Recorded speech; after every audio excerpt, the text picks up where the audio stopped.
ஸ்ட்ரைட்டா பைக்ல இருந்து போய் குமார் வீட்டுல ஊனா விட்டு கதிர் வீட்டுல பாருடி 4 பேர் பாம்பு வச்சோம்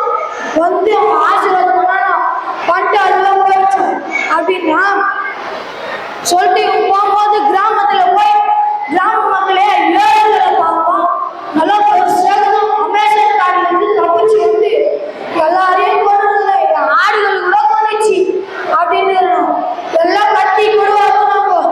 அது போய் வெட்டி சாவச்சிடலாம் அப்படின்னாங்க இவன் கதிர் வந்து அப்பதான் வரான்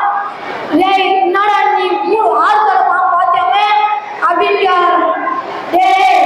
ஆடு தலை யார் அவங்க கேட்டேன்னு கேட்கறோம் நான் எங்களை வந்து ஆடு சொன்னதான்னு கேட்டேன் சொல்லிட்டு அவன் போயிட்டான் ஆதவங்களை போயிட்டு எதிர்த்து கேட்டான் நான் பாம்பு பார்த்தேன்னு கேட்டது நான் ஒரு தலை பாம்பு பார்த்தேன்னு தான் சொன்னேன் அப்படின்னு சொல்லிட்டு வந்துட்டுறான் வந்துட்டு இவன் போய் கிராமத்து மக்கள் கேட்டுக்கிறான் ஆதவன் எத்தின் தலை பாம்புன்னு கேட்டான் அவன் 7 தலை பாம்புன்னா சொல்லிட்டு அவனை எப்படின்னு வந்து பஞ்சாயத்து சொல்றாங்க சொல்லிட்டு கேட்டா நான் 3 தலை பாம்பு தான் சொன்னேன் அவன் போய் 7 தலை பாம்பு அப்படின்ட்டுக்கிறாங்கடா